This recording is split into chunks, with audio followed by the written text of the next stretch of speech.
algum dos filhos da irmã, você pode dizer que nós aqui em Marília estamos orando, tá bom? Orando pela nossa querida irmã. Vamos para a página 39, não, 41. É 41, né, Daniel? Página 41. Está todo mundo me ouvindo aí? Sim. Sim. Opa, Sim. então tá bom. O vocabulário. Tá tudo certo aí? Vamos achar essa página 41, o vocabulário. Então, vamos começar a leitura, né? Não sei se já está na tela aí, eu não consigo ver direito, né? Eu espero que esteja na tela aí. Já está na tela. Já? Então, obrigado de avisar, né? Vamos à leitura. O vocabulário corporifica e traduz as nossas ideias. Se ele se apresentar deficiente, não conseguiremos transmitir o que pensamos, ou talvez nem cheguemos a pensar. Por quê? Porque nós pensamos através das palavras. Olha essa frase aqui. Nós pensamos através das palavras. Isso é um fato. Quando nós estamos falando lá na frente, nossa mente está processando, o que ela processa? Ela processa palavras. Na verdade, ela vai processando frases. Essas frases que no final vai virar a nossa mensagem. E onde é que entra o vocabulário nisso? É que você precisa conhecer palavras para poder falar de palavras. Para você pensar palavras, você precisa conhecer palavras. Por isso, o estudo do vocabulário, ainda nessa área da fonética que nós estamos estudando, né, a voz, é muito importante o vocabulário. Vamos continuar. O vocabulário deverá ser o mais vasto possível, embora melhor do que ter um vocabulário riquíssimo seja saber se usar o vocabulário que tem. Veja só essa frase última aqui, né? Algumas pessoas têm um vocabulário que é como está escrito aqui, é incrível, conhece palavras, palavras, palavras, mas não consegue se expressar, não é verdade? E algumas pessoas não têm lá aquele vocabulário e ele se expressa muito bem. Então, melhor do que ter um vocabulário riquíssimo é você aprender a usar o seu próprio vocabulário. E aí tentar aperfeiçoar ele, correto? Veja só, a escolha do vocabulário ideal. Até o título aqui é bem posto, tá? Vocabulário ideal. Ideal quer dizer, não é o que muita gente talvez espera, mas também não é para passar vergonha na frente de ninguém. Ideal é aquilo que é preciso, correto? Aquilo que vai dar certo. Quando eu estudo a história de Gênesis, né, e nós temos no capítulo 24, alguém lembra o que acontece no capítulo 24 do livro de Gênesis? Pode abrir o áudio aí e falar. Ô, pastor, o capítulo 24 do Gênesis fala de tal assunto. Qual é o assunto do capítulo 24 de Gênesis? Alguém lembra? Tem uma pessoa muito importante que está casando lá, correto? Quem que é? É o Isaac. É o casamento de Isaac e Rebeca. Quando eu estudo esse assunto, o casamento dos dois, eu chamo o casamento dos dois de casamento ideal. É um casamento diferente, por exemplo, de um casamento que é arranjado por questões financeiras. Um casamento, por exemplo, que ele é consumado sobre o romantismo, sabe, sobre a paixão e tal. Eu vejo uma vantagem muito grande nesse casamento do Isaac, quando nós falamos casamento do Isaac, comparando, por exemplo, com o casamento do seu filho, do Jacó. O Jacó, ele casou apaixonado pela Raquel. E ele tinha muita confusão, muita briga com a Raquel. Você vai estudando a história dos dois, a briga lá o tempo todo, sabe? A Raquel era uma pessoa complicada e ele também era uma pessoa complicada. mas os dois estavam apaixonados. Para piorar a situação, né, quando a gente fala em casamento romântico, essas coisas assim, você tem, por exemplo, o casamento de Davi com Mical. É romantismo puro ali, né? Ela está apaixonada pelo herói, né? O nosso amigo, que é o herói, é o pastorzinho, né? Que se torna um campeão de batalha. Então, assim, dá um Romeu e Julieta perfeito. Como é que é o casamento dos dois, né? Então, na Bíblia, nós temos um casamento ideal. O casamento ideal na Bíblia é o do Isaac com a Rebeca. Ele nunca tinha visto a Rebeca. E a Rebeca nunca tinha visto ele. Mas tem uma coisa, os dois, eles pensam igual. Eles querem construir uma família espiritual. Uma família que vai servir a Deus. Então, ele ora para Deus, ele está orando. Ela, quando recebe a notícia do servo, é desafiada a ficar, ela prefere ir. Eles têm, assim, um interesse pelas coisas espirituais. Por isso, nós chamamos de casamento ideal. Por que eu estou dando esse exemplo? Porque assim como tem o casamento ideal, é aquele que tem o ideal de servir a Deus, o propósito de Deus, também existe o vocabulário ideal. Vocabulário ideal é aquele que realmente cumpre o propósito. O propósito é transmitir perfeitamente a mensagem. Nós vamos ver que tem outros tipos de vocabulário, mas o preferido é o ideal. Olha lá, o estudante, ele deve tomar alguns cuidados quanto ao tipo de vocabulário que ele usa. Há pelo menos 4 tipos de vocabulário. Tem o vocabulário rico, tem o vocabulário que ele é o pobre, tem o técnico, e aí, finalmente, tem aquele que nós, né, queremos, que é o vocabulário ideal. Então, vamos pensar primeiro no vocabulário sofisticado, que é, aqui, é o rico, tá? Sofisticado e rico é a mesma coisa. O vocabulário sofisticado, ele é útil para quem? Né? Ele é útil para você.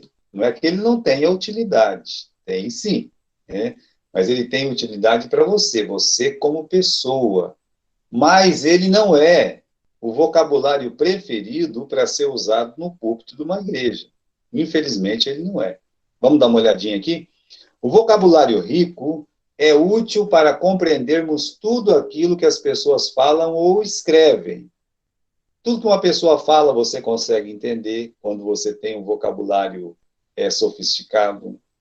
Tudo que as pessoas escrevem, você entende porque você, né, conhece muito palavra. O que é vocabulário sofisticado? Vocabulário sofisticado é quando você tem um conhecimento de muitas palavras. A pessoa fala uma palavra difícil lá, o que acontece? Você entende o que ela falou. Se você quer ter um vocabulário sofisticado, você tem que ler dicionário, né? Não tem jeito, tem que ler dicionário. Você tem que ler bons livros. Você tem que ler não somente bons livros, mas tem que ler bons jornais. Hoje ninguém lê jornal, né? A Folha. Eu conheci um sujeito em Galha, ele já faleceu. Ele chamava Antônio Tozoni. Ele tinha um vocabulário rico, aquele homem. Ele tinha. Mas às 8 horas da manhã, ele costumava ir na borracharia do irmão da igreja lá. E eu também estava por lá na borracharia, né? Todo dia, 8 horas da manhã. E ele assinava o jornal, na época era o jornal O Estado de São Paulo. Ele costumava dizer o seguinte: eu não gosto de ler a Folha, eu leio o Estado. Né? E ele falava perfeitamente o português, sabe? Ele conseguia conjugar perfeitamente as frases, sabe? Era sujeito e predicado sempre, né? Então, acertava nos complementos, nominais, verbais. O camarada era bom, ele era bom. E o que acontece, né? Esse sujeito, ele falava umas palavras lá que eu realmente não entendia. Quando ele conversava com o pessoal na borracharia, aí tinha o camarada que era o leiteiro, tinha eu que era pastor, mas era moleque ainda, não conhecia nada, né? Tinha aquele camarada que era do sítio, tinha um borracheiro também que entendia menos ainda. Então, ele falava umas palavras, usava alguns termos que nós não conhecíamos. Mas ele era um grande conhecedor, né? Ele era um médico, um dentista conceituado ali na região, e ele falava bonito, né? Sabia articular as palavras. Isso é um vocabulário sofisticado. Mas reparem na nossa frase aqui, tá? O vocabulário sofisticado ou rico, ele é útil para compreendermos tudo que as pessoas falam ou escrevem, mas nem sempre deverá ser usado na oratória. Na oratória pode ser que ele vai fazer da oratória deficiente e não eficiente. Ele vai complicar para as pessoas entender do que realmente explicar alguma coisa que seria útil para as pessoas. Por quê? Porque ele vai usar palavras que ninguém entende. Vamos continuar. O auditório não está interessado em palavras difíceis. Vou repetir. O auditório não está interessado em palavras difíceis. Ele está interessado em entender aquilo que você fala. Aliás, toda vez que você falar uma palavra difícil, que você acabou de aprender, você deve traduzir essa palavra para as pessoas, tá bom? Você deve traduzir. Nossa, essa palavra significa isso. Porque pode ser que, assim como você, que acabou de aprender, as outras pessoas também não entendam nada. Continue.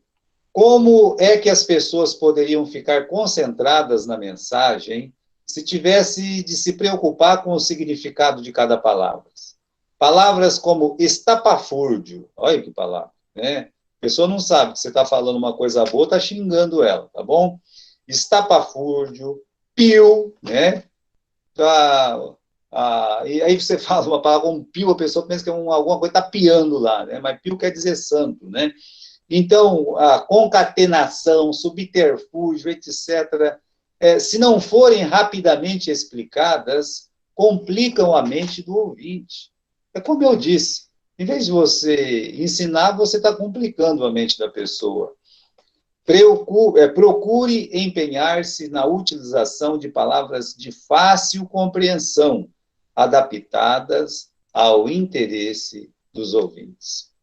Fale fácil, fale com clareza, para que as pessoas tenham facilidade em entender e não tenha, assim, problema nenhum, né, da mente delas codificar aquilo que você está falando. Mas é bom, se você tem um bom vocabulário, isso não é ruim. Quando vocês estudam grego, a vantagem de estudar grego ou estudar latim é que você aprende muito sobre a língua portuguesa, da formação das palavras da língua portuguesa. Você consegue juntar muita coisa. Então, eu aconselho todo mundo, quando tiver uma aula de grego aqui no seminário, você faça, você se inscreva, para você aumentar o seu vocabulário, tá bom? Isso é o vocabulário sofisticado. Agora, vamos pensar no vocabulário pobre. Vocabulário pobre é o contrário do vocabulário sofisticado, né? A nossa nova geração hoje, ela tem um vocabulário pobre. Uma das questões do vocabulário pobre da nossa geração, elas vão escrever uma mensagem. Para começar, escreve de um jeito mais moderno, que certas palavras realmente nem existem no dicionário, correto? Existem palavras que não tem no dicionário, é da geração aqui, aí uma pessoa de uma nova geração vai usar o púlpito, e pode ser que ela fala do mesmo jeito que ela escreve no WhatsApp. Ninguém vai entender, a não ser o pessoal da idade deles, né?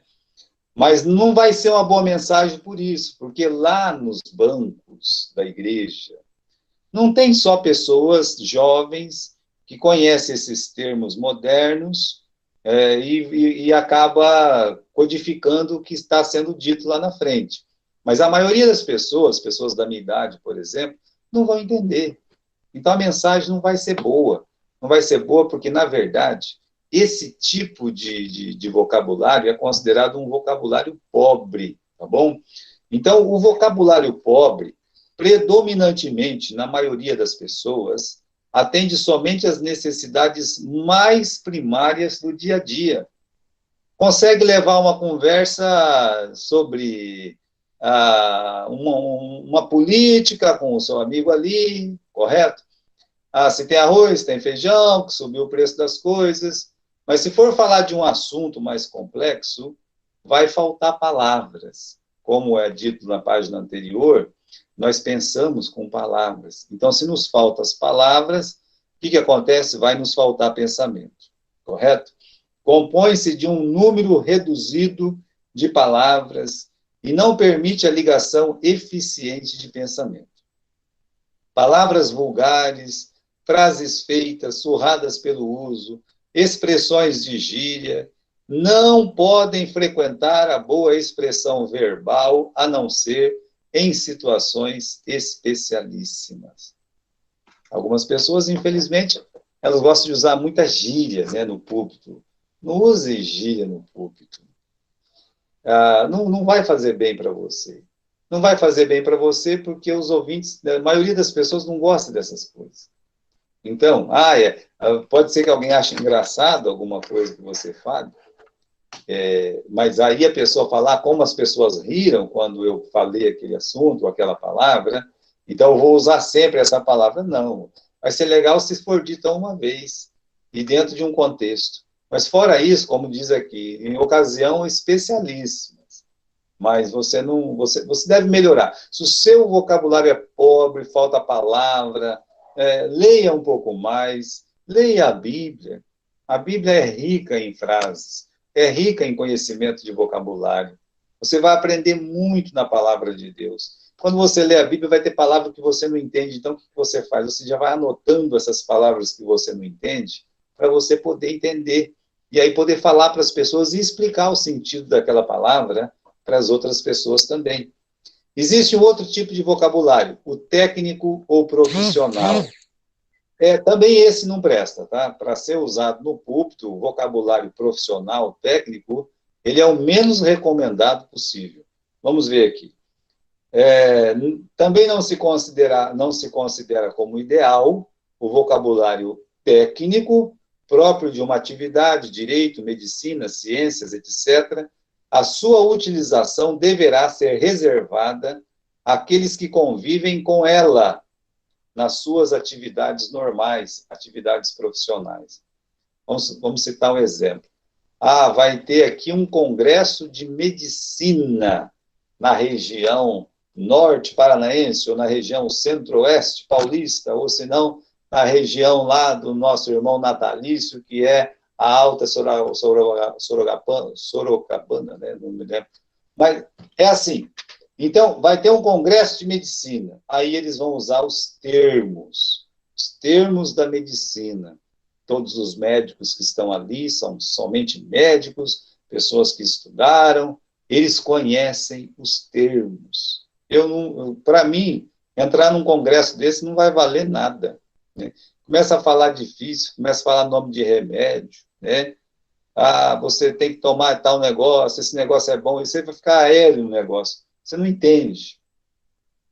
Dependendo do discurso que é feito num plenário de justiça, só as pessoas que têm conhecimento de direito para saber. As outras pessoas que estão ali não vão entender nada. Então, o vocabulário técnico ou profissional, ele é bom para congresso da área da pessoa, tá certo? Mas para usar num púlpito de igreja, não vale a pena. Ninguém vai entender. Correto? Agora tem o vocabulário ideal. Então, vamos ver o vocabulário ideal. O vocabulário ideal, ele não é riquíssimo, tá? Sofisticado, como se tivesse sido pesquisado nas profundezas. Por isso, aqueles pastores que têm um conhecimento, eu conheço muito hebraico, eu conheço muito grego. Toda vez que você for falar de hebraico e de grego, só vai ser bom se você, dentro do contexto da sua mensagem, vocês mostrar a vantagem de ensinar em grego aquela palavra para ver o sentido, né? Você chegar e dizer, olha, essa palavra aqui, por exemplo, nós temos uma palavra na Bíblia, que é a palavra perfeição, né? Ser de perfeitos, por exemplo, né? Na maioria dos casos que a palavra perfeito é usada, no grego quer dizer maduro. Então, o que é maduro? Maduro, tem um fruto, né? Um fruto. Ele verde, ele não tá para ser comido ainda. Se passar do ponto, ele está podre, também não serve mais para comer. Comer verde vai te dar uma ferida na boca. Comer maduro demais, que está podre, vai te dar uma dor de barriga. Então, o fruto, ele deve ser comido quando? Quando ele está maduro, que é o ideal. Então, o crente, ele tem que ser maduro, né? Por isso fala a palavra perfeito, muitas vezes. Nesse sentido. Aí sim você pode pegar a palavra grega, tentar explicar para as pessoas, fazer um sentido dentro da questão. Mas, se você usar por usar, para dizer, para as pessoas verem, eu conheço o grego, eu conheço o hebraico, ah, não dá certo. As pessoas não gostam disso, sabe? E usar sempre também cansa. As pessoas têm um tino para essas coisas, sabe? Dizer assim, esse camarada está muito chato demais com esse assunto, né? Não vale a pena, viu? Então, vamos continuar aqui. É aquele que se adapta a qualquer auditório. Então, o vocabulário ideal, ele consegue se adaptar a qualquer auditório. A pessoa vai pregar lá na primeira igreja batista da capital, ou as pessoas lá são estudadas, as pessoas lá são formadas, tem muito doutor, tem muito delegado, tem igreja que é assim, né? Eles têm lá a elite, a elite está lá, né? Mas se a pessoa tiver um vocabulário ideal, que não é nem sofisticado, nem pobre, ele consegue se sair bem. Ele vem, vai lá, prega, sabe? Faz o sermão dele, dá o amém, sai, tá tudo bem, as pessoas entendem. As pessoas que estão lá são ricas em vocabulários, elas entendem. Porém, se ele ser levado no interiorzão bravo, onde as pessoas, né, os famosos chamados caipiras, tá? Ele vai lá, ele faz a mensagem dele no vocabulário ideal, as pessoas entendem também. Ele consegue pregar tanto para quem tem um vocabulário rico, quanto para uma pessoa que tem um vocabulário pobre. Então, ele consegue alcançar qualquer tipo de auditório, tá bom? Embora simples, o vocabulário ideal traduz as ideias claramente, sem divagações. Lembremos-nos sempre, entretanto, que palavras simples não são palavras sem consistências. Não é porque uma palavra simples, ela é simples, que ela não tem essa palavra consistência aqui, que ela não é cheia de valor. Pelo contrário, vale tanto quanto uma palavra sofisticada. O conceito de simples restringe-se à clareza de ideias e à compreensão dos ouvintes. Quanto mais abundante for o vocabulário, maior será a capacidade de adaptação aos mais diferentes tipos de auditório. Então, meu irmão querido, se você tem um vocabulário muito rico, abaixe para que o seu vocabulário alcance as pessoas simples. Se você tem um vocabulário muito pobre, o que você tem que fazer? Você busque um aperfeiçoamento, leia mais a palavra de Deus, livros, tal, e tente subir, né? Tente subir para chegar no vocabulário ideal, tá certo? O orador sábio saberá empregar a palavra certa, na hora certa, para o ouvinte certo, certo? Né? Então, esse orador, né, esse camarada que está usando o vocabulário ideal, ele vai empregar a palavra certa, na hora certa, para o ouvinte certo. E aí ele vai falar certo, que é o vocabulário ideal. Agora, tem uma dica aqui, né? Como desenvolver o vocabulário. Eu falei para vocês, né, daquele sujeito que parava lá na borracharia, o seu Antônio Tozoni. Eu lembro que uma vez eu estava ouvindo ele falar, né? Ele morava em Havaí. O pessoal de Duartina sabe disso, não é demérito, não, tá? Não estou chamando a atenção de ninguém, nem querendo humilhar ninguém, né? O pessoal de Duartina sabe que o pessoal de Havaí tem muito índio em Havaí. Não quer dizer que em Havaí é terra de índio, tá? Mas é que tem uma reserva dos Caiagangues lá, e então os índios estão ali, correto? E ele era dentista por muito tempo lá, entre os índios e tal, né? E uma vez ele usou uma frase, ele disse assim, olha, o índio natural, ele é, ele é indolente. Ele falava assim, sabe? O índio é indolente. Falava bonito, né? Falou assim para mim, olhou para mim. Eu não sabia o que ele estava falando, eu não sabia o que significava indolente, né? Fiz assim com a cabeça, falei, e agora? Será que eu estou xingando o índio? Será que eu estou elogiando o índio? O que significa a palavra indolente, né? Dei uma risadinha, aquela São risal, né? Acabou ali, ele foi embora, leu o jornalzinho dele, eu peguei, sabe o que eu fiz? Eu fui lá na biblioteca municipal. Peguei, fui lá, falei assim, olha, a Nair, chamava Nair, a bibliotecária, faz um favor para mim, Nair, né? Empresta aqui o dicionário que eu quero achar uma palavra aqui. Indolente, né? Aí eu aprendi o que era indolente, né? Não sei se eu concordo com ele, que ele falou assim que o índio é indolente. Indolente é meio preguiçoso, você está entendendo? Ele falava que não tinha muita iniciativa. Mas aí eu falei assim, agora que eu aprendi essa palavra, vou dar uma usada, né? Vou usar na igreja, agora eu vou, né? Mostrar que eu sei o que significa a palavra indolente, né? Então, quando você aprende, faz bem para você aprender. Faz bem para você estudar. E é preciso que se faça isso, para crescer. Então, cresça, né? Vamos continuar a nossa leitura? Olha lá. Como desenvolver o vocabulário? Vigiar a leitura, ouvir com atenção e o cuidado nas conversas sociais são três elementos essenciais. Procure ler um bom livro, com um lápis na mão e um dicionário ao lado. Pode ler a Bíblia, com um dicionário ao lado. Você vai ver como vai ser bom. Descubra o significado das palavras desconhecidas. Não conhece? Então você descubra. Eu estava dizendo, né, que o padrinho da minha cunhada, ele mandava livros para essa minha cunhada, para a Cláudia, e nesses livros que ele mandava, livro infantil, nesses livros tinha lá essa parte do vocabulário, contava a historinha, né, vamos dizer que contava a historinha dos três porquinhos. Aí, no meio daquela história dos três porquinhos, o autor, sabiamente, colocava uma palavra um pouquinho mais difícil ali. E aí colocava, assim, um tracinho naquela palavra, e aquele tracinho significava que se o aluno fosse lá no vocabulário, certo? Ele encontraria, né? Encontraria o quê? Encontraria o significado da palavra. Vocabulário é o glossário, né?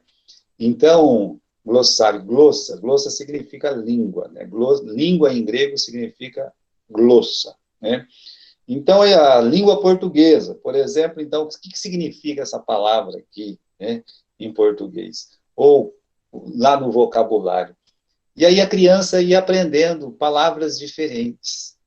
Hoje infelizmente, as pessoas terminam a oitava série e elas não sabem nem ler. Às vezes não sabe fazer uma regra de três. Não consegue articular uma frase. É uma pena, né? Eu nem culpo muito os professores, eu culpo, às vezes, o método de ensino e também a ineficácia dos pais em acompanhar os alunos. A professora vai, a professora ensina, ela luta, né?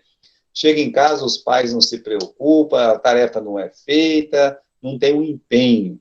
Então, tudo é mais difícil hoje. Mas no meu tempo eu tinha que fazer, tinha que aprender, correto?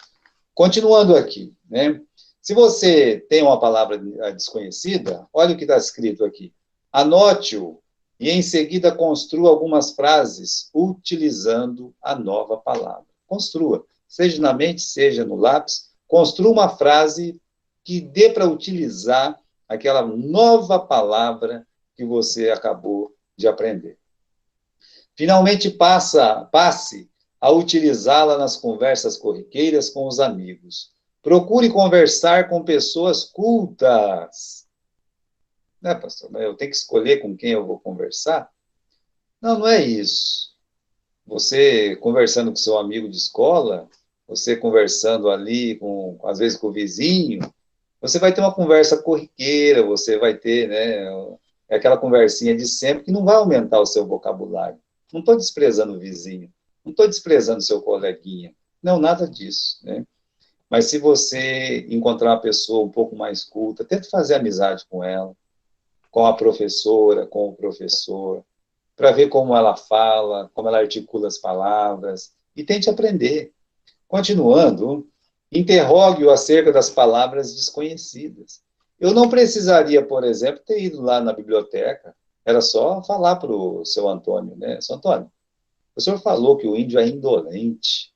O que significa indolente? Ô, meu filho, indolente significa preguiçoso, né? Olha o tempo que você ganha, né?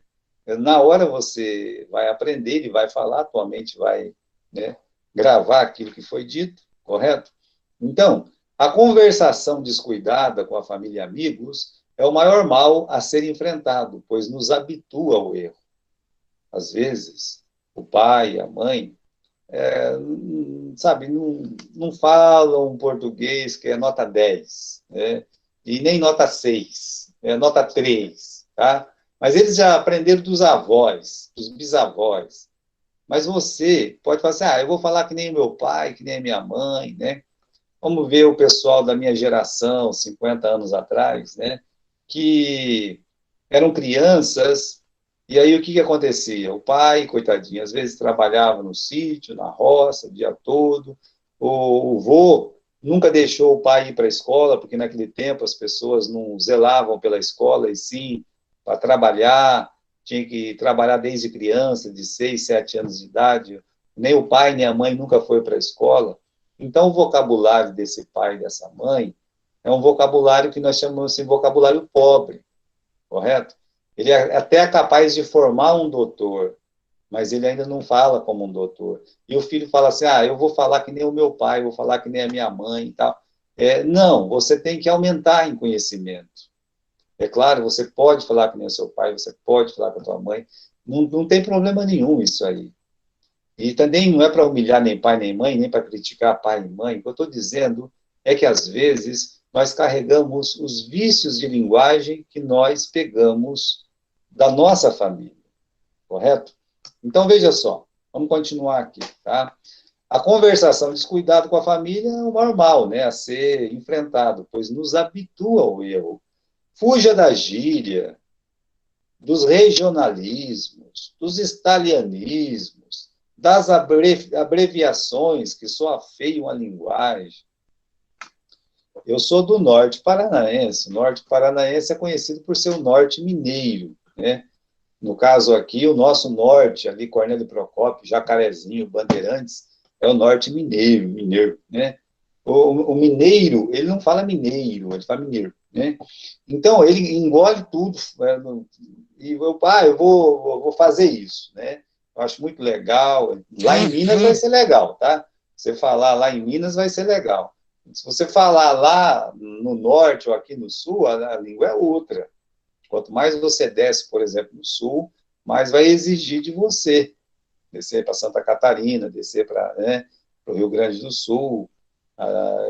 Ali o vocabulário é mais sofisticado. Então, a gente aprender um pouco mais vai ser útil para quando tiver que falar no meio dessas pessoas, você falar coisas que elas vão entender, né? E não ficar usando, né? Italianismo, regionalismo, não faz bem, né? Afeia a linguagem, correto? Aprenda a flexionar o verbo corretamente, né? Você tem que fazer as concordâncias verbais normal, tá bom? Então, eles foi, não, eles foram, né? Correto? Então, você tem que fazer a articulação correta. Por isso, tem que melhorar, tá certo? No meu caso, eu tenho que melhorar muito. Eu sei que eu tenho que melhorar muito. Mas houve um tempo que eu tive que estudar, tá? Eu estudei, eu já era pastor, o negócio estava feio para o meu lado. Eu falei, quer saber? vou estudar um pouco de português, é isso que eu vou fazer. Vou estudar português, né? E estudei. Estudei sozinho mesmo, estudei em casa, naquele tempo não tinha internet, mas eu vou dar uma melhorada no negócio aqui. E, graças a Deus, meus irmãos, me ajudou muito pessoalmente, tá? Não sei se ajuda quando eu prego, mas pessoalmente me ajudou muito poder estudar um pouco mais. Vamos continuar.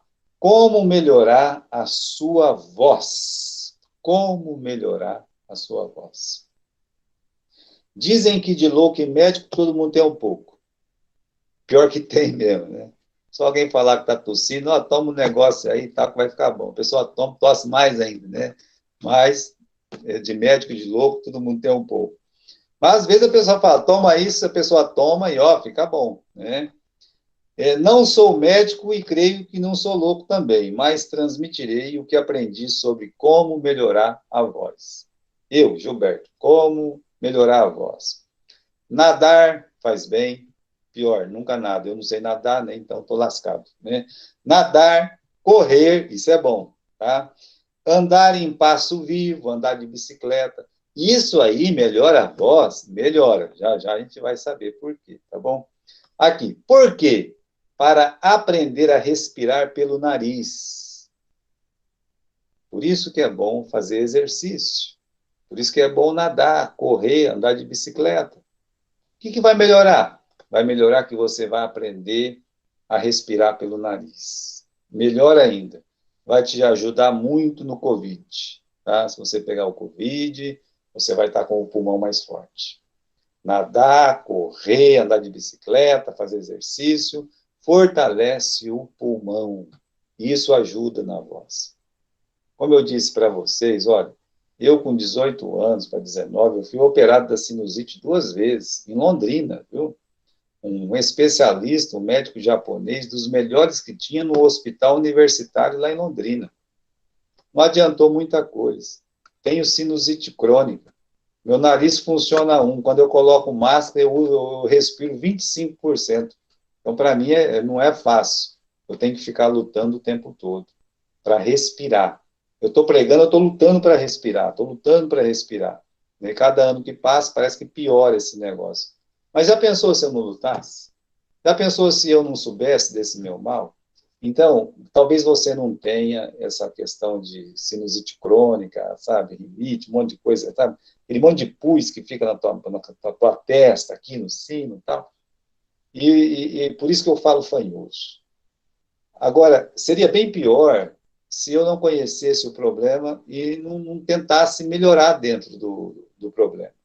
Se você tem algum problema na fala, né, nas cordas vocais, na forma de respirar, você tem que trabalhar isso. Trabalhe isso para te ajudar no discurso, para te ajudar na mensagem, na pregação. Você tem que trabalhar isso aí. Então, isso aqui são apenas dicas como melhorar a sua voz, tá certo? Ajuda a aumentar a capacidade do pulmão para receber mais ar. Não coma nada açucarado antes de pregar. Ah, vou pregar, vou comer uma paçoquinha. Não faça isso, não faça, né? Costuma deixar a voz pastosa, salivação difícil, penosa. Você vai ficar com a boca querendo água o tempo todo, vai ficar bebendo água lá na frente de todo mundo o tempo todo, né? Então, não coma nada, nem salgado, nem. Eu nem almoço e nem janto. Se for pregar às 2 da tarde, eu nem almoço. Se for para pregar à noite, eu nem janto antes. Eu não faço isso, né? Eu vou jantar depois, talvez eu vou almoçar depois. Prefiro estar com a minha voz preparadinha, prontinha, para poder pregar. Costuma deixar a voz pastosa e salivação difícil e penosa. Creio ainda ser de bom uso algum tipo de gargarejo que a tua avó ensinou, e é bom, viu? Se a tua avó já ensinou alguma coisa para você de gargarejar, essas coisas, pode fazer que é bom. Faz que vale a pena. Um dos problemas mais constantes é falar com os músculos e não com os nervos. Muita gente tem voz de anjo, mesmo assim preferem ser uma taquara rachada. Se a pessoa fala, se ela discipular a voz, ela vai descobrir que ela tem uma voz de anjo. Evita-se isso acalmando-se na hora de falar e pronunciando as palavras num tom mais baixo, menos estridente. A pessoa tem aquela voz alta, sabe, estridente, ardida, mas se ela dissipular a voz, parece que é uma voz que vem lá dos céus. Alguns anos atrás, eu estava tentando ajudar uma outra pessoa, né, no que diz respeito à voz. Eu digo, venha mais cedo que eu vou te ajudar com esse negócio de cantar. Mas, na verdade, eu queria ajudar ele na voz dele, né? E aí ele começou, cantava, sabe, a voz... Eu falei, calma lá, irmão, olha, tente achar essa nota aqui, esse som aqui dentro da sua voz, né? Aí ele conseguia, fazia certinho, né? Aí chegava na hora de cantar, o que ele fazia? Usava a outra voz. Repare, meu irmão, que isso é muito importante. Ele poderia usar a melhor voz, o melhor som que sai dos seus pulmões, atravessa pelas cordas vocais esse ar e vai sair da sua boca. Ele poderia usar o que tem de melhor. Era visível a melhora do som. Chegava bonito de ver o som da voz dele quando ele discipulava a voz. Mas publicamente, na hora de chegar lá e cantar, você via aquela voz toda largada, toda estridente, toda... O que aconteceu? É que ele não se aprofundou. Ele prefere usar a voz mais feia, ao invés de usar a melhor voz. Isso é com todos, tá? Todos nós podemos melhorar a nossa voz. Agora vamos continuar aí, né? Ao fazerem isso, sentirão que os músculos da garganta se descontrairão, passarão a falar e não a gritar. O autor Marques de Oliveira é proponente de que todas as pessoas têm uma voz naturalmente bonita. Eu concordo com ele. Eu concordo que todas as pessoas têm uma voz naturalmente bonita, mesmo porque Deus fez tudo bom. O que precisa? Precisa discipular a voz. Continuando. Entretanto, costumam estirar todos os músculos da garganta e até do queixo, ficando assim com uma voz esganiçada. A pessoa vai falar, às vezes, parece que ela colocou um caroço na garganta, sabe? O que está acontecendo, né? Ela tem que melhorar isso aí, ela pode melhorar. Um treinamento, ouvindo, gravando a si mesmo. Hoje tem a internet, né, perdão, o celular, ela grava ela mesma falando e ouve. Se vê que não está bom, melhore a voz. Tem pessoas, sua própria esposa, o seu próprio marido, você fala, e minha voz está saindo boa? Mande ser sincero, né? E se a pessoa for sincera, tá horrível. Também não vou cantar mais perto de você, não, porque você só fica me criticando. Não pediu opinião. Se a pessoa olhar e falar assim, tá horrível, nossa, que voz horrível é essa aí, você tem que melhorar. Você sabe o que você tem que fazer? Melhorar. Obrigado, eu vou tentar melhorar, né? Vamos continuar. Em outros casos, percebemos que alguns, quando falam, parecem ter uma tora enroscada na garganta. Que é isso? Também estes estão contraindo demais os seus músculos. Experimente abrir mais a boca, ao invés de entortá-la para os lados. Tinha uma propaganda, quando eu era pequeno, que falava assim, abra a boca, é royal. Não sei se alguém aqui lembra dessa propaganda, né? Eu aqui já com mais de 50 anos quase agora, né? Vou fazer 51 em julho. Fico falando uma propaganda lá de trás, o pessoal mais novo nunca vai saber. Mas olha aí, vamos falar dos ruídos agora. Ruídos. Parece estranho abrir alguns parágrafos só para falar de ruídos, mas a verdade é que os ruídos são um dos maiores vilões da oratória eficiente. A pessoa já melhorou o vocabulário, tudo, né? Aí tem ruídos, e os ruídos atrapalham uma pessoa ouvir perfeitamente aquilo que você está dizendo. Por isso a gente tem que abrir um parágrafo só para falar dos ruídos, né? E por quê? Porque se o receptor não consegue ouvir ou entender o emissor, então existe uma falha na comunicação. Então tem o emissor, né? E aquela pessoa que é o receptor. O emissor é você que está falando. O receptor é aquele que está ouvindo. Se tem um ruído, deixa eu citar um exemplo. Hoje ninguém mais faz isso, mas meu pai e eu, né, quando a gente ia escutar um jogo de futebol, geralmente não passava na televisão, era só no rádio. Aí tinha lá o Fiore Giliotti, que narrava os jogos de futebol. Então ele pegava e começava a falar, né? Ah, fulano pegou a bola, saiu pela esquerda, passou pela direita e tal, tal, tal, tal. Daqui a pouco sumia, fazia um ruído. E você não sabia o que estava acontecendo, né?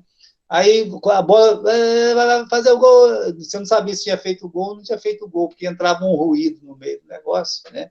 E você não sabia o que aconteceu com a jogada, porque o ruído atrapalhou. Entre o emissor e o receptor, houve um ruído, e o ruído não permitiu que se entendesse o que estava sendo dito. Correto? Então, vamos continuar. Os ruídos fazem com que a mensagem não atinja ou não chegue com perfeição ao ouvinte. Divido os ruídos em 3 grupos, ou 3 categorias. Primeiro, né, os ruídos causados pelo orador. Pelo orador? Existe. Vamos ler aqui? Né? A voz vagarosa que faz o ouvinte dormir. Se você falar muito devagar, o camarada vai dormir, gente. Vai dormir. Né? A voz ligeira que faz a pessoa não entender. Se falar muito rápido, ninguém vai entender. Né? A voz alta em lugares pequenos e fechados irrita o tímpano. A pessoa que fala muito alto, ela tem que entender o seguinte: o tímpano dela, ela não dói. A orelha dela não dói. Mas quando aquela pessoa está ouvindo, o receptor, por exemplo, ele pode ter os tímpanos muito... qual é a palavra que eu posso usar? Muito sensível. O que acontece? A mensagem toda vai irritar essa pessoa. E ela não vai conseguir ouvir direito a mensagem. Então, em ambientes pequenos, você não precisa gritar. Às vezes, não precisa nem de microfone. Fale que as pessoas vão entender. A voz baixa é ruim também, porque ninguém entende. Você vai conversar com uma pessoa, você tem que falar para fora, você não pode falar para dentro, né? Dentro. Não tem jeito. Porque a outra pessoa pode até balançar a cabeça, mas não está entendendo nada. Então, você tem que falar de uma forma que a outra pessoa ouça e entenda. A voz efeminada, né? Geralmente, os padres romanos têm uma voz efeminada para falar, né? Eles mudam a voz e deixam aquela voz padreco, né? Olha só, jamais deve ser usada por um pastor. Tá? A garganta suja, limpe-a antes de falar. A pessoa chega lá e faz... né? Calma lá, vai lá, toma um copo de água. É melhor você descer do púlpito, ir no banheiro, fazer um gagarejo, voltar para o púlpito, do que ficar o tempo todo... né? Porque isso vai atrapalhar a mensagem. O vocabulário sofisticado, como eu falei, que ninguém entende, o mau uso do microfone. Algumas pessoas não sabem usar o microfone, não sabem, não usa. Você não sabe, não usa. Usar o microfone quando não sabe é a mesma coisa que dirigir um carro sem ter, meus irmãos, conhecimento de condução. Né? Vai ser um desastre. Né? Atrapalha o tempo todo. Perceba que, para todo tipo de ruído, o estudante encontrará uma ajuda disponível neste manual, tá certo? Relembre o capítulo se for preciso. Agora, a segunda categoria de ruído é os ruídos causados pela plateia. Plateia faz ruído. E atrapalha, hein? conversas, risadas ou comentários infelizes. Quando você estiver pregando, discipule os seus ouvintes para ouvir e não ficar atrapalhando o culto. Aquela pessoa que pergunta sempre, ei, pastor, calma lá. Depois que eu acabar a mensagem, você pergunta. Olha, eu sou professor desde 1990, professor do seminário, tá? E prego, desde um pouco antes disso, eu estou pregando a palavra de Deus nas igrejas. Uma coisa que eu encontro, seja como professor ou como pastor, é aquela pessoa, a mesma pessoa, que gosta de interromper a mensagem. Gosta de interromper o estudo com perguntas. Perguntas que às vezes não tem nada a ver. Ah, pastor, então o senhor não gosta que pergunta? Não. Eu prefiro que a pessoa pergunte depois que a mensagem acaba. Veja só, eu cansei de fazer isso. A pessoa, você está falando lá na frente, principalmente quando você está dando aula, e aí uma pessoa, né, eu dava aula lá no Seminário Teológico Batista lá da convenção, né? Eu dava aula no seminário deles, aqui em Marília. Eu me lembro de um aluno. Aquele aluno era complicado. Você começava a falar, ele já vinha com pergunta. Atrapalhava a aula toda. Então, na primeira aula, eu não conhecia ele ainda, né, tal. Aí, o que eu fazia? Quando ele ia falar, fazer uma pergunta, eu falava assim, irmão, anote a pergunta aí, quando acabar a aula, o senhor pode perguntar que eu vou responder. Passava mais um pouquinho, anote esse aí também. Né? Se fosse uma pergunta plausível, se fosse uma pergunta boa, aí eu parava e, né? O que acontecia? Acabava a aula, ou ele não vinha perguntar, correto? Ou quando eu falava assim, sobre aquela pergunta, irmão, ele fala, já esqueci. Se ele já esqueceu, é porque não era importante para ele. Então, muitas vezes, a escola bíblica dominical, o professor ali, ele é interrompido o tempo todo. É melhor ele falar assim, irmãos, olha, eu vou pregar, vou ensinar. Se alguém tiver alguma dúvida, anote aí e me pergunte depois, tá bom?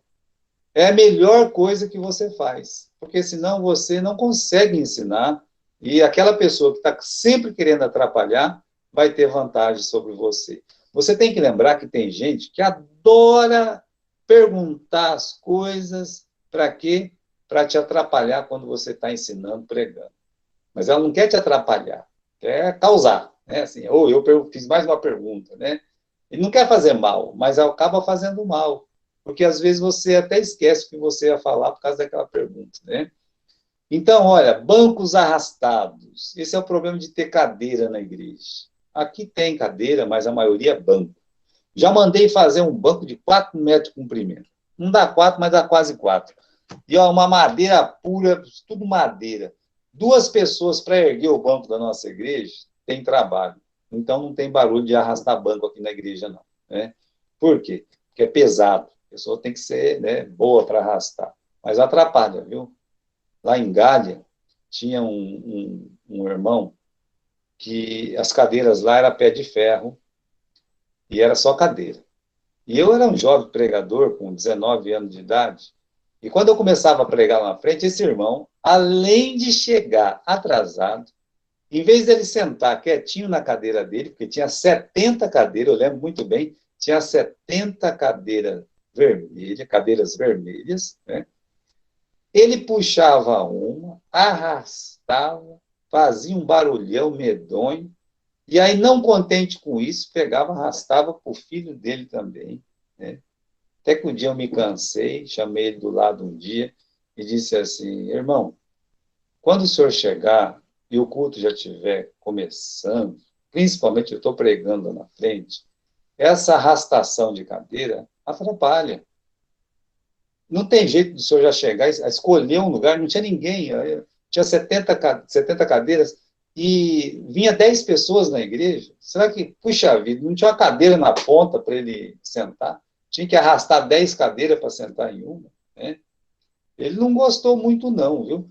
Mas precisava falar. Outra coisa, A interrupção corporal. A pessoa fica se levantando. Você vê, a pessoa está andando de ônibus, ela não vai no banheiro. Na circular nem banheiro tem, né? A pessoa está indo, andando na rua, fazendo caminhada, não tem vontade de ir no banheiro. A pessoa está andando de bicicleta, não tem vontade de ir no banheiro, né? Chegou na igreja, aquela mesma pessoa vai 2, 3 vezes no banheiro. Ó, gente, é um desaforo isso aí, né? Chegou na igreja, o pastor vai começar a pregar, levanta uma vez, levanta 2 vezes. Melhor chegar nessa pessoa e falar assim, ó, já escuta, vai lá no banheiro, fica escutando a mensagem lá no banheiro. Você não sai do banheiro, né? Não vai gostar, não é verdade? Mas atrapalha, atrapalha. O barulho do tamanco. Tac, tac, tac, tac. Isso aqui não só atrapalha, isso me irrita muito, sabe? Como é que uma pessoa cristã tem coragem de chegar atrasada na igreja batendo tamanco? Tac, tac, tac, tac, tac, tac, tac, tac, tac, tac, né? Ah, gente, por favor, né? Então, isso é o fim da picada. Um conselho às mulheres: se estiver de tamanco, não chegue ao culto atrasada, não vá ao banheiro e nem saia antes do término da prédica, porque alguém vai pensar que alguém está fazendo ensaio de escola de samba dentro da igreja com aquele tamanco batendo, pá, pá, pá, pá, né? O tossir ininterrupto, ninguém quer tossir, nem tem culpa por tossir, mesmo assim é um ruído. A pessoa pode até não querer, a pessoa pode até, meus irmãos, assim, estar com algum problema, alguma tosse mesmo, mas não deixe de ser ruído, né? Esse tipo aí da pessoa tossir, isso não me incomoda não, tá? Mas não deixe de ser ruído. O choro do bebê. Quando os pais vão pouco aos cultos, os bebês não se acostumam ao ambiente e choram. Geralmente, nenê que chora é nenê que não é da igreja, tá? Ou aquele pai e mãe que é crente, mas nunca vai para a igreja, aí leva o bebê e fala, ai, né, chora, claro que chora, né? Não está acostumado com o ambiente, com o som ambiente da igreja, e acaba chorando mesmo. Se levar sempre, para de chorar, tá certo? Melhore sua assistência nos cultos e o problema será resolvido. Se a criança está doente, precisa ser medicada. Às vezes a criança está doente. Aí, não é o caso, né? O pastor não vai ficar chateado que a criança está chorando porque está doente, né? Mas é melhor medicar essa criança, correto? O passear das crianças na hora do culto. Isso é indisciplina. Eduque melhor os seus filhos. Se a criança começa a correr, aí todo mundo acha bonitinho, né? Todo mundo acha uma belezinha, sabe? Ah, e a criança está correndo para lá, corre para cá, e ela bate, dá risadinha. A irmã ou o irmão que está perto dela bate palminha para ela. O que é isso, gente? A criança tem que ser disciplinada. É o pastor Davi Hatcher, né, que contava a história daquela criança que ficou atrapalhando lá na frente. Não sei se é o Davi ou se é outro pastor de lá. Eu lembro que eu ouvi uma mensagem dessa uma vez. E ele disse o seguinte, né, que tinha uma criança fazendo uma bagunça lá e o pastor pregando. Essa não é o pastor contábil, é o rapaz que contava. Aí o pastor disse assim: tem algum membro espiritual nessa igreja que poderia, por favor, pegar essa criança e levar para a mãe dela? Né? É pesado, hein?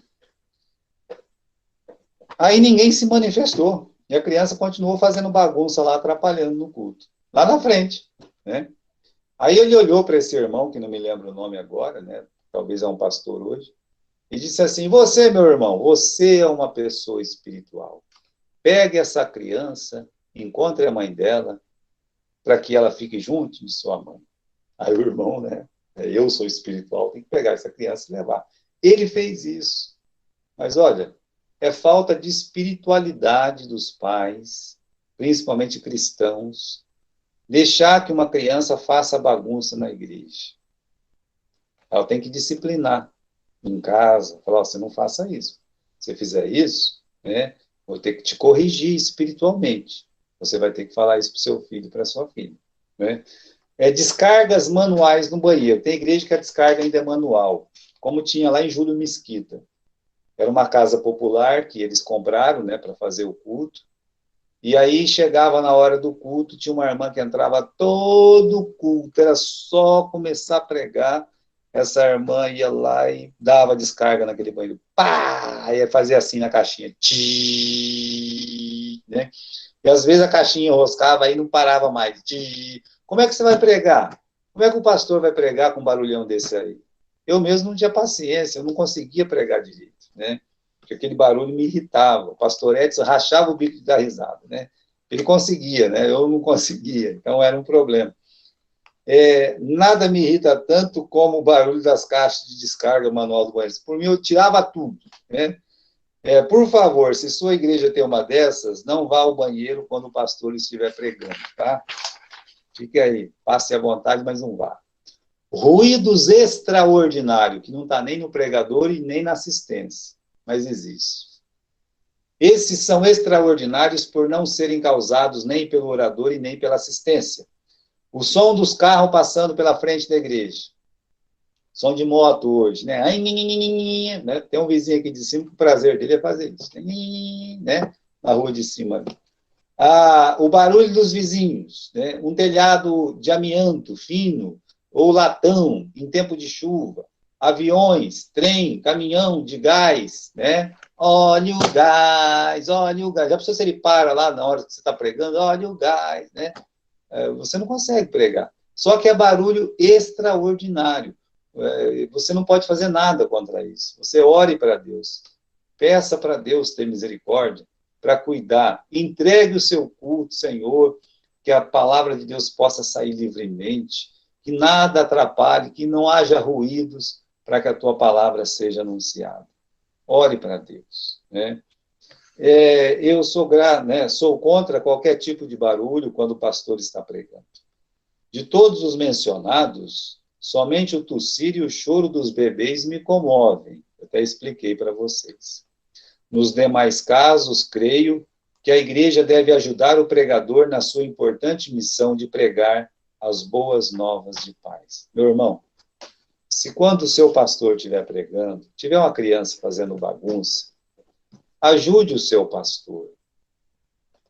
Socorra aquela família, às vezes não é da igreja, pegue aquela criança, leve para fora um pouquinho, se for possível, ou numa sala, faça um entretenimento com essa criança, tá certo? Ajude o seu pastor. Se tem alguém conversando do lado, se é seu filho, sua filha, se é uma pessoa conhecida, olha, vai ser, né? A pessoa vai ficar chateada com você? Talvez fique, mas é preciso. Se tem barulho, olha, não seja você o causador desse barulho. Se você puder, você ajude a não ter barulho nenhum, tá bom?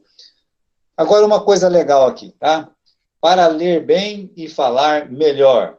Não foi eu que escrevi isso, tá? E também nem o título. Isso aqui é outra pessoa que escreveu. Cabe ainda neste manual um rápido conselho para ler bem e falar melhor. O conselho não é meu, é uma cópia tirada do excelente trabalho feito pelo Dr. Félix Rassi, irmão Félix, né? Dirigente do ponto de pregação da Igreja Batista de Ubirajara, na cidade de Marília. Hoje ele não está mais aqui, está em São José dos Campos. Transcrevo-a tal como chegou em minhas mãos. Está aqui do mesmo jeito que chegou em minhas mãos, tá? Aí, o que ele escreveu aqui? Regras. Ler devagar. Primeira regra. Ler devagar. Correto? Pronunciar bem, abrindo a boca ao máximo cada sílaba, cada letra S e R. Ler bem devagar. Pronunciar bem, abrindo ao máximo a sua boca. Aí a articulação vai ser melhor. Parar longamente em cada sinal. Ponto final, vírgula, ponto e vírgula, ponto de interrogação, ponto de exclamação, parênteses, reticências, dois pontos, travessão. Pare. Não parar fora de tais sinais. Você não tem nenhum sinal? Não pare, continue a sua leitura. Tem uma vírgula, pare. Pouquinho, mas pare. Tem um ponto, pare um pouco mais do que na vírgula. É assim que funciona.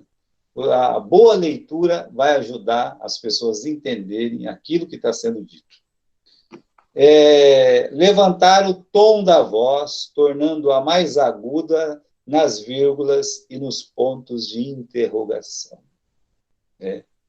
Por exemplo, quando você lê aqui, levantar o tom de voz. Então, você pode fazer o quê? Torne mais aguda, mais fina nas vírgulas e nos pontos de interrogação. Certo? Você vai à escola hoje? Então, você tem que dar uma paradinha, mas dar uma cantadinha na voz para as pessoas entenderem que está sendo feita uma pergunta. Certo? Aqui, baixar a voz, isto é, torná-la mais grave e mais grossa nos sinais restantes. Então, quando é vírgula, ponto, quando é dois pontos, ponto e vírgula, você baixa o tom de voz. Perdão, tira a vírgula, né? Você baixa o tom de voz, correto? Ler com expressão, com vida, sem monotonia. Então, coloque expressão, nós já até falamos da expressividade das palavras. Ao ler a Bíblia, ler cada sentença até o ponto final, mesmo que ela se complete com mais de um versículo. Como lá em Efésios capítulo 1, que tem 5, 6 versículos, até mais, que não tem ponto. E você não pode parar. Enquanto não tiver o ponto, você não pode parar. Leia até encontrar o ponto. Aí você pare. Chegou no ponto, pare. Né? Mas enquanto não tiver um ponto, você não pare a leitura. Ele ensinava isso. Né? Antes de explicar suas palavras, leia-se a sentença toda exatamente como se acha na Bíblia, para se entender claramente o que é a palavra de Deus e o que é a palavra do orador. Leia o que a Bíblia diz. Faça a certeza que aquilo que você está dizendo e aquilo que a palavra de Deus está dizendo. Correto? Por isso a palavra de Deus deve ser lida. Tá? Para ressaltar bem palavras ou sentenças da Bíblia, antes de sua leitura a outra pessoa, declarar o livro ou epístola, o capítulo e o versículo onde se encontra. Então, vou ler de novo aqui. Para ressaltar bem palavras ou sentenças da Bíblia, antes de sua leitura e a outra pessoa, ou a igreja, né? Você tem que fazer o quê? Declarar o livro, ou a epístola, o capítulo e o versículo onde se encontra. Não fique falando, está lá na Bíblia. Às vezes a gente faz isso porque a gente não anotou, mas você não pode fazer isso sempre. Isso não é bom. Fale o livro, fale se é a epístola, fale se é o capítulo, o versículo, certinho, tá? Certinho. E fazer tudo para a glória de Deus, não do orador. Ao ler ou falar, concentre-se nas necessidades do ouvinte, não no sucesso pessoal ou da oratória. Concentre-se nas necessidades do ouvinte. Creio que a clareza dos conselhos substitui qualquer comentário e explicação de nossa parte. É tão simples isso que ele escreveu, é tão claro, que não carece de explicação. Meus agradecimentos a esse homem de Deus que tem consagrado a vida para servir a Deus integralmente. Fico feliz pela vida do irmão Félix, tá? E aí acaba a nossa aula de hoje. Meus irmãos, deixa eu fazer uma pergunta para vocês, né? Alguém tem uma pergunta dessa nossa aula? Você gostaria de perguntar alguma coisa? Pode usar esse minuto agora, esse tempo, para fazer a pergunta. Alguém tem alguma pergunta?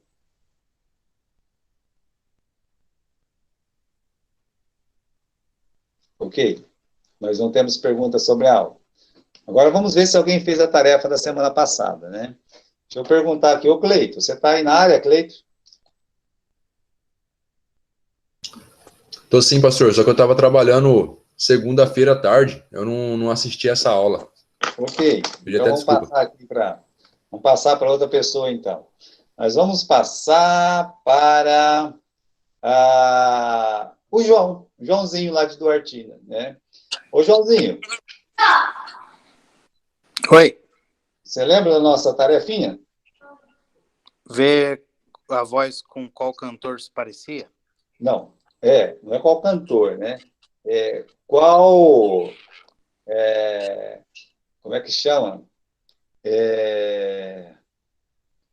Se o teu timbre de voz, né, é um contralto, é um tenor, é um soprano, né? Você conseguiu pegar alguma conclusão? Não, eu pensei assim, tentar semelhar a minha voz com algum tipo de cantor, né? Aí a minha esposa, não eu, mas minha esposa disse que a minha voz parece um pouco com a de um cantor castelhano lá, que é Alejandro Sanz, ela fala. Ela achou, na opinião dela, que parece um pouco com ele. Certo. Então, esse camarada aí, na verdade, o tom de voz dele é.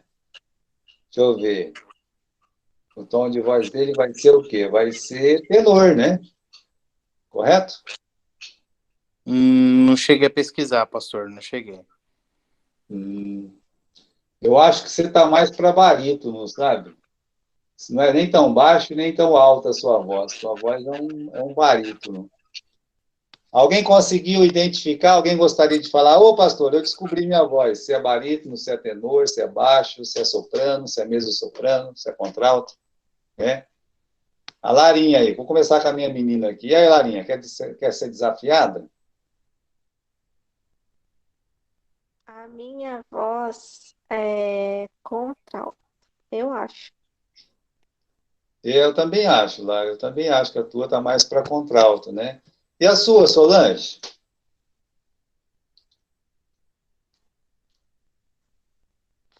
Não consegui definir muito, não.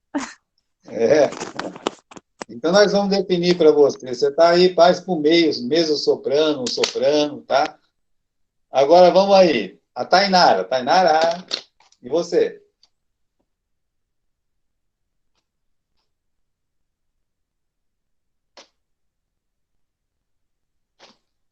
Será que ela está aí, a Tainarinha? Vamos ver a Kessia, então. Kessia, você conseguiu identificar a sua voz aí? Não, eu também não consegui. Até É? tentei. Saí perguntando para todo mundo de casa, mas ninguém sabia, não. Olha, sua voz é um pouco parecida com a da Solange, né? Se você não for um soprano, você vai ser um mesmo soprano, né? É uma voz mais fina. Tá certo. Agora vamos aí, Cassinha. Cássia. Você conseguiu identificar, Cássia? Oi, então eu não soube explicar para o Ricardo, que ele que me ajudou, E aí? mas eu só falei para ele assim que eu tinha que identificar uma voz parecida com a minha, talvez. E Aí aí? ele, aí ele me ajudou a falar da Soraya Moraes, é uma voz quase, né? É mais sim, tá certo. Eu não conheço essa Soraya, né? Mas você está de mesmo soprano para baixo, né, Cássia? Sua voz já é mais gravezinha também, né? E a Rebeca? E você, Rebeca? Você conseguiu identificar?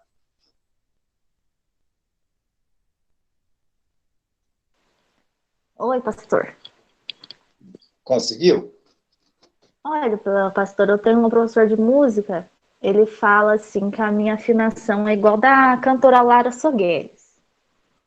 Agora, eu não sei que tipo de voz que ela tem, não sei se é igual. Hum, eu acho que você está na mesma toada aí, né? Mas não da Cassinha, mas da Solange, né? Que é de mezzo-soprano para cima, que é uma voz que não é nem tão fina, mas está no meio ali, né? Vamos ver outra pessoa aí. Samuelzinho, tá difícil para você?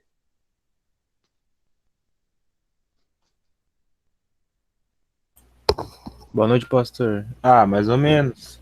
na E verdade. aí? Fala, velho. E aí, o que você fala? Ah, eu não sei não, mas eu chutaria entre barítono, que fala, né? Que seria entre agudo e grave, mais ou menos. É, né? Eu também colocaria você do meio para baixo, sabe? Aham. Você conseguiria alcançar umas notas baixas muito legal, né? Mas se você treinar a sua voz, Samuel, sua voz assim é uma voz forte, né? Você consegue alcançar até o tenor. Você é um camarada que você consegue variar bastante, tá? Isso é uma coisa que pode te ajudar. Entendi. Muito bem. Vamos aqui, outra pessoa, né? E você, Daniel?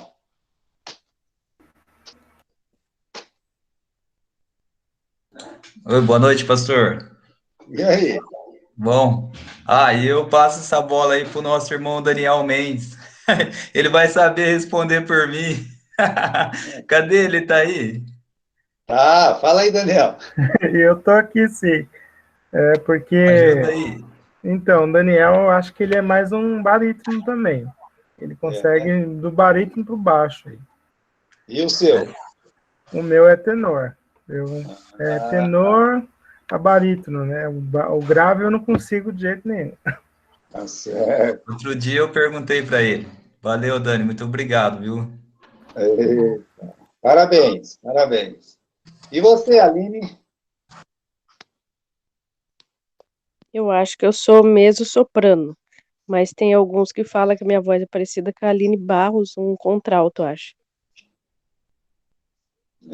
Pode ser que você é mesmo soprano mesmo, né? Eu acho que você está mais de mesmo soprano para contralto. Já é uma voz assim, mais, né? Igual a da Solange lá que nós estávamos falando.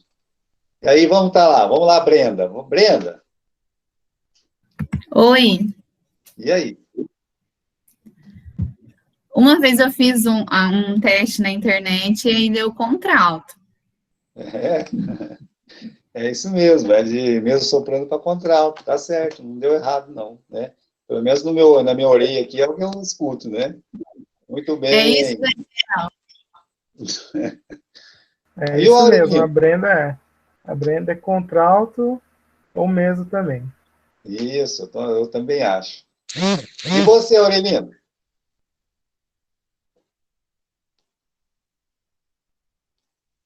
O irmão natalício. Ele está aí? Acho que não está, né? Deixa eu ver quem que eu esqueci. Aqui tem a Rebeca, o Samuel, a Solange, a Tainara. Tainara, tá aí?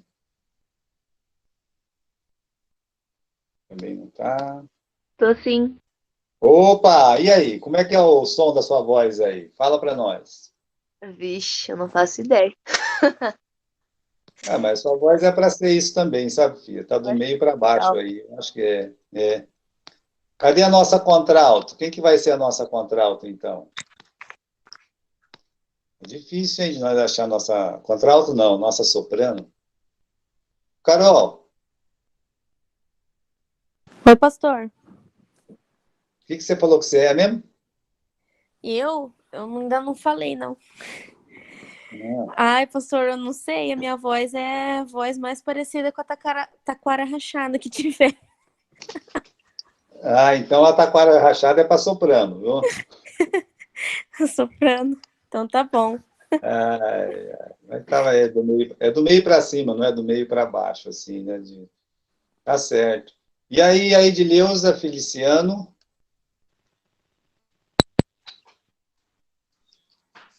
Vou ouvir? Deixa eu falar nisso. Ô, Boa e aí? noite. Boa noite, irmã. Conseguiu identificar? Então, eu não consegui porque eu estava esperando que o professor de música viesse na quinta, daí eu ia pegar uma orientação com ele, mas ele está de quarentena. Mas assim, eu fiz algumas aulas com ele e era uma peleja, viu? Porque ele falava que tinha certos versos da música, tinha a voz muito aguda. Muito Ele aguda? tentava disciplinar minha voz, aí eu ia ficando nervosa, outra hora eu começava a rir, daí que não saía mesmo. Diz que eu tinha a voz muito aguda em alguns versos da música. Se ele fala que é muito agudo, então é soprano, né? Aí eu não entendo. Então, nós temos uma soprano aí, duas, né? Eita, um abraço, viu, irmã? Um abraço, falou. E o natalício? Eu não estou conseguindo comunicação com o natalício hoje. Falei com a Kessia, a Rebequinha já foi, Samuel, Solange. Muito bem, pessoal. Acho que eu não esqueci de ninguém. Esqueci de alguém? O Gustavo. Gustavo, achei. Achei um que eu não tinha falado. Oi, pastor. E aí, você é o quê? O que você é, Gustavo? Eu não consegui, não. Oi? Eu não consegui. Mas você está mais aí, mais para um baixo, né, Gustavo? Mais para um baixo. Nós vamos colocar você no coral, Gustavo. Você vai ver só. Você vai ficar. Muito bem, ó, hoje a gente teve um aluno novo, tá bom? Seja bem-vindo novamente, Vanderlei. Vanderlei, você quer falar de você um pouquinho para a gente conhecer você, né? Da onde você é, o que você faz? Boa noite, pastor. Eu sou pastor da Igreja Aliança Plênica, Ministério Independente, e também trabalho com equipamentos médicos odontológicos. Ok. Uhum.